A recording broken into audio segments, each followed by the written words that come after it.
అందరికీ నమస్కారం. సంకష్టహర చతుర్థి కథ విన్నవారికి సకల విఘ్నాలు తొలగిపోయి కరుడగట్టిన ప్రారబ్ధాన్ని సైతం కర్పూరంలా కరిగించేసే మహిమాన్వితమైన వ్రతం సంకష్టహర చతుర్థి వ్రతం. ఈ సంకష్టహర చతుర్థి వ్రత కథను భక్తి శ్రద్ధలతో విన్నంత మాత్రానే మనకి ఉన్న అన్ని కష్టాలు తొలగిపోయి కోరుకున్న కోరికలు నెరవేరుతాయి. అంత శక్తివంతమైన వ్రత కథ ఇది. కథలోకి వెళ్లే ముందు ఒక లైక్ చేసి ఓం గణేశాయ నమః అని కామెంట్ చేయండి. మీరు ఇచ్చే ఈ చిన్న లైక్ నా ఛానల్ గ్రోత్కి ఎంతో సహాయపడుతుంది. ఇక కథలోకి వెళ్ళిపోదాం. పూర్వం మధ్యదేశంలో సూరసేనుడు అనే ఒక మహారాజు ఉండేవాడు. సద్గుణవంతుడు, పరాక్రమవంతుడు అయిన ఆ మహారాజు ప్రజల్ని ధర్మబద్ధంగా పరిపాలించేవాడు. అతని భార్య మహాపతివ్రత, సౌందర్యవతి. ఒకనాడు సూరసేనుడు ఉద్యానవనంలో విహరిస్తూ ఉండగా ఆకాశంలో వెళ్తున్న ఒక విమానం కనిపించింది. దివ్యమైన కాంతితో ప్రకాశిస్తున్న ఆ విమానంలో నుంచి ఒక మధురమైన గానం అతడికి వినిపించింది. ఆ గానం ఎవరిదో కనుక్కోమని రమ్మని తన దూతల్ని పంపించాడు. వారు అక్కడికి వెళ్ళేసరికి హఠాత్తుగా ఆ విమానం నేలకూలింది. దూతలు తిరిగి వచ్చి అదే విషయాన్ని రాజుకు తెలియజేశారు. ఇక సూరసేనుడు వెంటనే మంత్రులను వెంటబెట్టుకొని విమానం కూలిన ప్రాంతానికి వెళ్ళాడు. అయితే అక్కడ ఆ విమానంలో దేవరాజు అయిన ఇంద్రుడు, అతని పరివారము ఉన్నారు. వారిని చూసి ఆశ్చర్యపోయాడు రాజు.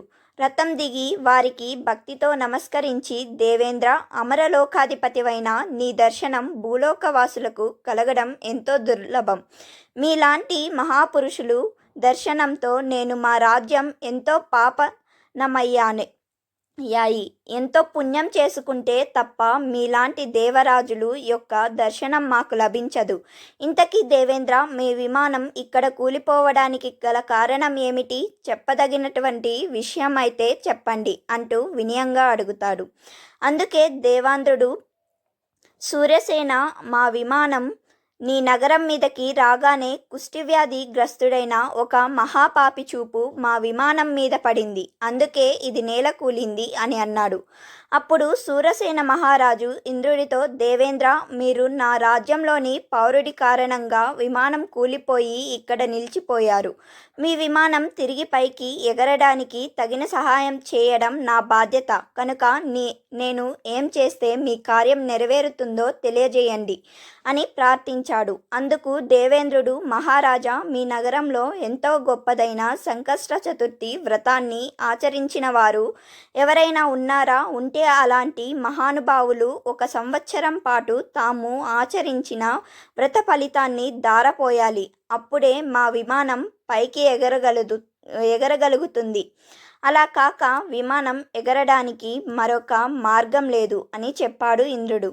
ఆ మాటలు విన్న సూరసేన మహారాజు, దేవేంద్ర, తమరు చెప్పిన వారిని తప్పకుండా పిలిపిస్తాను. ఇప్పుడు మీరు చెప్పిన సంకష్టహర చతుర్థి వ్రతాన్ని ఎలా ఆచరించాలో, దానివల్ల ఎలాంటి పుణ్యం లభిస్తుంది, ఈ వ్రతంలో పూజించబడే దేవుడు ఎవరు, ఇంతకుముందు ఎవరు ఈ వ్రతాన్ని ఆచరించారు, వారికి ఎలాంటి శుభ ఫలితాలు కలిగాయి, దయచేసి అవన్నీ వివరించి పుణ్యం కట్టుకోండి అని వేడుకోగా ఇంద్రుడు ఇలా చెప్పడం ప్రారంభించాడు.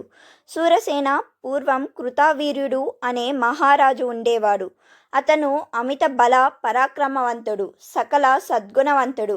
ఎన్నో యజ్ఞయాగాలు నిర్వహించి విరివిగా ఎన్నో దాన ధర్మాలు చేసిన మంచివాడు, సత్యవాది, ఇంద్రియాలను ఆధీనంలో ఉంచుకున్న సత్పురుషుడు. నిత్యం దేవతలను పూజిస్తూ అతిథులను సేవిస్తూ ఉండడం అతనికి ఇష్టమైన పని. చతురంగ బల సమేతుడైన కృతవీర్యుడు నిత్యం 12,000 మంది విప్రులతో పంక్తి భోజనం చేసేవాడు. అలాంటి ఆ మహారాజుకు సుగంధి అనే భార్య ఉండేది. ఆమె మహాపతివ్రత, సుగుణవతి, అతిలోక సౌందర్యవతి. ఆమె కూడా భర్తలాగానే సదాచారాల మీద ప్రీతి కలిగిన పడితి. అయితే ఆ పుణ్య దంపతులకు ఎంతకాలం గడిచినా సంతానం కలగలేదు. ఇక పుత్ర సంతానం కోసం వారు చేయని వ్రతం లేదు, చేయని దానం లేదు. ఎన్నో యజ్ఞాలు చేసినా, ఎన్నో పుణ్యతీర్థాలు సేవించినా ఫలితం లేకపోయింది. ఎంతో నిరాశ పొందిన కృతవీర్యుడు ఒకనాడు తన తమ మంత్రులకి రాజ్యభారాన్ని అప్పగించి అరణ్యానికి వెళ్ళిపోయాడు. అక్కడ ఒక సముచిత ప్రదేశంలో నారవస్త్రాలు ధరించి కఠోర దీక్షతో తపస్సు చేయడం ప్రారంభించాడు. ఇంద్రియ నిగ్రహంతో అహంకారాన్ని వదిలేసి కేవలం పైనుంచి రాలిన ఆకుల్ని భుజిస్తూ తన తపస్సుని కొనసాగించాడు. ఇలా ఎన్నో సంవత్సరాలు గడిచిపోయాయి. రాజు శరీరం చిక్కి శల్యమైపోయింది. ఒకనాడు ఆకాశ మార్గంలో సంచరిస్తున్న నారదుడు ఆ అరణ్య ప్రాంత మీద నుంచి వెళుతూ ఉండగా క్రింద కృత్యవీరుడు తపస్సు చేస్తూ కనిపించాడు. ఎవరో చూద్దామని కిందకు దిగిన ఆయనకు చిక్కి శల్యమైన కృతవీర్యుడు కనిపించాడు. ఆయనకు ఎంతో జాలి కలిగింది. వెంటనే అక్కడి నుంచి పితృలోకానికి వెళ్ళి కృతవీర్యుని తండ్రిని కలిశాడు. పుత్ర సంతానం కోసం అతడి కొడుకు పడుతున్న బాధలను చెప్పి వెళ్ళిపోయాడు. నారదుడి ద్వారా తన కుమారుడు సంతానం లేమితో బాధపడుతున్నాడని తెలుసుకున్న కృతవీర్యుని తండ్రి సరాసరి బ్రహ్మలోకానికి వెళ్ళి చతుర్ముఖ బ్రహ్మకు నమస్కరించి, ప్రభు, నా కుమారుడు సకల సద్గుణవంతుడు, దానశీలి, ధర్మప్రభువు, ఎన్నో యజ్ఞాల్ని వ్రతాల్ని చేసినవాడు, ప్రజల్ని కన్న బిడ్డల వలె చూసుకునే కరుణామయుడు. అలాంటి నా కుమారుడికి పుత్ర సంతానం కలగపోవడానికి కారణం ఏమిటి? అతడు ఏం పాపం చేశాడు? ఏం చేస్తే నా పుత్రుడి పాపం తొలగిపోయి అతనికి సంతాన ప్రాప్తి కలుగుతుంది? దయచేసి చెప్పండి, దానిని నా కుమారుడికి తెలియజేస్తాను అని దీనంగా ప్రార్థించాడు. అప్పుడు బ్రహ్మదేవుడు కృతవీర్యుని తండ్రితో అతడి కుమారుడు పూర్వజన్మ వృత్తాంతాన్ని ఈ విధంగా చెప్పాడు. భక్తపూర్వం నీ కుమారుడు ఓ నగరంలో సాముడు అనే పంచముడుగా ఉండేవాడు. అతడు కడు దుర్మార్గుడు. అతన్ని చూస్తేనే పుణ్యకర్మలన్నీ కూడా నశించపోయేవి. ఒకనాడు ఆ చండాలుడు ధనకాంక్షతో దారి కాసి 12 మంది బ్రాహ్మణులను చంపి వారి దగ్గరనున్న సంపదనంతా దోచుకున్నాడు. దోచిన సొత్తంతా తీసుకుని నెమ్మదిగా సాయంత్రానికి తన ఇంటికి చేరుకున్నాడు. ఆ రోజు మాఘబహుళ చతుర్దశి. చంద్రుడు ఉదయించే సమయానికి ఇంటికి వచ్చిన సాముడు తన కుమారుని గణేశ గణేశ అని పేరు పెట్టి పిలిచాడు. కొడుకు బయటకు వచ్చి తండ్రి దోచిన సొత్తును పట్టుకొని లోపలికి తీసుకుని వెళ్ళాడు. ఇద్దరూ కలిసి కడుపు నిండా భోజనం చేశారు. కొన్నాళ్ళకి సాముడు మరణించాడు. సాముడు పరమ పాపి అయినప్పటికీ అతన్ని తీసుకొని వెళ్ళడానికి వినాయక లోకం నుంచి దూతలు వచ్చారు. కారణం ఏమిటంటే పూర్వం సాముడు మాఘబహళ చవితి నాడు దొంగతనం చేసే యావలో పడి పొద్దు నుంచి ఏమీ తినకపోవడం, సంధ్యా సమయంలో ఇంటికి వచ్చి కొడుకుని గణేశ గణేశ అని పిలవడం, కొడుకుతో కలిసి గణేశ ప్రసాదాన్ని తినడం వల్ల అతనికి అమితమైన పుణ్యం లభించింది. పైగా ఆ రోజు గణేశునికి ప్రీతికరమైన తిథి కూడా. అందుకే అతనికి స్వామి అనుగ్రహం లభించింది. ఆ విధంగా దూతలు తెచ్చిన విమానం ఎక్కి సాముడు గణేశలోకానికి చేరుకున్నాడు. కొంతకాలం గడిచాక ఆ సాముడే భూలోకంలో కృతవీర్యుడు అనే పేరుతో నీ పుత్రుడిగా జన్మించాడు. అయితే ప్రస్తుతం అతడు ఎన్ని పుణ్యకార్యాలు చేస్తున్నప్పటికీ గత జన్మలో విప్రులను వధించిన పాపం వల్ల ఈ జన్మలో సంతాన భాగ్యానికి నోచుకోలేదు. అతడు చేసిన పాపం నశిస్తేనే సంతానం కలుగుతుందని చెప్పాడు. ఆ మాటలు విన్న కృతవీర్యుని తండ్రి ఎంతో బాధపడుతూ, పితామహ, నా కుమారుడు చేసిన బ్రహ్మహత్య పాపం క్షమించరానిది. అయితే దాన్ని పోగొట్టే మార్గం ఏదైనా ఉంటే చెప్పండి. అది ఎంత కష్టమైనా సరే అది ప్రాధేయపడ్డాడు.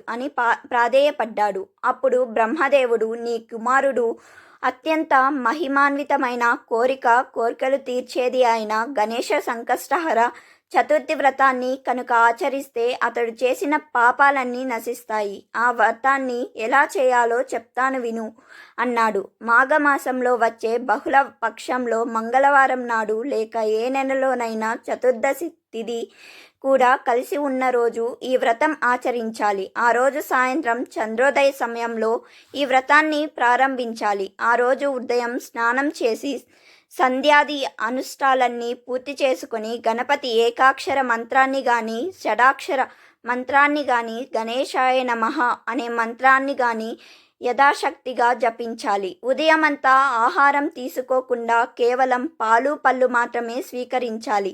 ఆ పూటంతా మౌనంగా ఉండాలి. మనసులో గణపతి నామస్మరణ చేస్తూ ఉండాలి. ఆ రోజంతా సాయంత్రం తెల్ల నువ్వులు పిండి ఉసిరికాయ రసంతో తయారు చేసిన పదార్థంతో నలుగు పెట్టుకొని స్నానం చేయాలి. తరువాత కనీసం 116 లేక 108 సార్లు ఆ గణపతి ఏకాక్షర లేక షడాక్షరి నామాన్ని జపించాలి. ఇలా జపం పూర్తి చేసిన తర్వాత వరప్రదాయుడైన ఆ గణేశుణ్ణి షోడశోపచారాలతో పూజించాలి. నివేదనగా స్వామికి వారికి ఉండ్రాళ్ళు, వడపప్పు, పానకము, పూర్ణాలు, బూరెలు, పరమాన్నం, పులిహోర, చక్కరి పొంగలి లాంటివి శక్తి కొలది సమర్పించాలి. 21 రకాల ఫలాల్ని, 21 రకాల దుర్వాక్షుల్ని, దక్షిణ తాంబూలాన్ని స్వామివారికి సమర్పించాలి. చంద్రోదయం నాటికి వివిధ రకాల పుష్పాలతో గణేశుణ్ణి అందంగా అలంకరించాలి. చంద్రోదయం కాగానే ముందుగా గణేశునికి మూలమంత్రాలతో, తర్వాత చంద్రునికి అర్ఘ్యాన్ని ఇవ్వాలి. అర్ఘ్య ప్రదానం పూర్తయిన తర్వాత స్వామివారికి ప్రదక్షిణ నమస్కారాలు చేసి అపరాధ క్షమాపణ కోరుకొని కనీసం 21 మంది విప్రులకు భోజనం పెట్టాలి. ఆ తర్వాత గణేశుణ్ణి వ్రతకథ విని తాను మౌనంగా స్వామివారి ప్రసాదాన్ని స్వీకరించాలి. ఆ రోజు రాత్రంతా నిద్రపోకుండా గణేశ సంకీర్తనలు పాడుకుంటూ జాగరణ చేయాలి. ఈ విధంగా గణేశ చతుర్థిని వ్రతాన్ని నియమపూర్వకంగా 1 సంవత్సరం కాలం పాటు ఆచరిస్తే ఆ చేసిన వారి సకల పాపాలు నశిస్తాయి. అతని కోరికలన్నీ కూడా తీరుతాయి. సంతానం లేని వారికి సంతాన భాగ్యం కలుగుతుంది. సకల దోషాలు, సకల కష్టాలు తొలగిపోయి ఆయు ఆరోగ్యాలతో ఐశ్వర్యాలు సమకూరుతాయి. శత్రువుల బాధ ఉండవు. ఈ విధమైన నియమాలతో వ్రతం చేసిన వారు పుట్టిగుడ్డి, మూగ, చెవిటి వారైనప్పటికీ దోషాలన్నీ పోగొట్టుకోగలుగుతారు. రాజ్యం కోల్పోయిన రాజులు తిరిగి తమ రాజ్యాన్ని సాధిస్తారు. నియమపూర్వకంగా వ్రతాన్ని ఆచరిస్తే సకల సిద్ధులు కలుగుతాయని బ్రహ్మదేవుడు కృతవీర్యుని తండ్రికి గణేశ చతుర్థిని వ్రతాన్ని వివరించాడు. ఇదంతా విన్న కృతవీర్యుని తండ్రి ఆనందంతో బ్రహ్మదేవునికి ఎన్నో నమస్కారాలను తెలియజేసుకొని అక్కడి నుంచి భూలోకంలో తన మందిరంలో నిద్రిస్తున్న తన కుమారుడికి కలలో కనిపించి ఈ విషయాలన్నీ ప్రబోధించాడు. ఇక కృతవీర్యుడు కలలో తన తండ్రి కనిపించినందుకు ఎంతో సంతోషించి మర్నాడు ఉదయం నిద్రలేవగానే తన మంత్రుల్ని, పురోహితుల్ని పిలిపించాడు. వారందరితో కలిసి తన తండ్రి గారు కనిపించిన విషయాన్ని, పుత్ర సంతానం కోసం తాను ఆచరించవలసిన సంకష్టహర గణేశ చతుర్థిని వ్రతాన్ని గురించి వారికి తెలియజేశాడు. అది విన్న వారంతా కూడా ఎంతో సంతోషించి చతుర్దశి వ్రతాన్ని వెంటనే చేయమని చెప్పారు.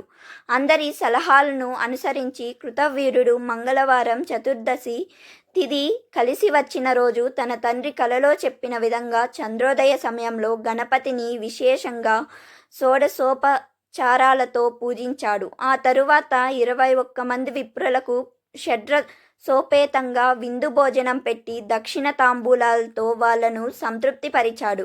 గణేశుని పూజలో భాగంగా స్వామివారికి అత్యంత ప్రీతిపాత్రమైన దుర్వాంకురాలను కూడా సమర్పించాడు. ఈ విధంగా కృతవీర్యుడు సంకష్టహర చతుర్థిని వ్రతాన్ని భక్తి శ్రద్ధలతో ఆచరించి తాను సంతానాన్ని పొందడమే కాకుండా తన రాజ్యంలో ఉన్నటువంటి ప్రజలందరి చేత కూడా సంకష్టహర చతుర్థి వ్రతాన్ని నియమపూర్వకంగా ప్రతివేళ ఆచరింపజేశాడు. కాబట్టి శూరసేన మహారాజు విన్నావు కదా, సంకష్టహర చతుర్థి మహిమ ఎంత గొప్పదో. ఈ వ్రత మహత్యం గురించి పూర్తిగా చెప్పడం సృష్టిలో ఎవరికీ సాధ్యం కాదు. సకల మానవాళికి మేలు కలిగించేటటువంటి ఈ వ్రతం కృతవీర్యుడి ద్వారా ఈ లోకానికి తీసుకురాబడింది. ఇది ఎంతో పవిత్రమైనది. ఈ వ్రతం గురించి స్మరిస్తే చాలు సకల పాపాలు నశించిపోతాయి. ఈ వ్రతాన్ని చేయడం వల్ల ధర్మరాజు యుద్ధంలో శత్రువులను సంహరించి రాజ్యాన్ని తిరిగి పొందారు అని చెప్పాడు ఇంద్రుడు.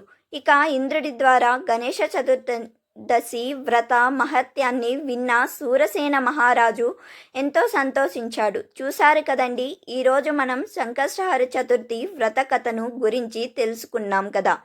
ఈ వీడియో మీకు నచ్చినట్లయితే ఒక్క లైక్ చేసి నా ఛానల్ని సపోర్ట్ చేయండి. ఇంకా మరెన్నో ఇంట్రెస్టింగ్ వీడియోస్ కోసం నా ఛానల్ని సబ్స్క్రైబ్ చేయండి.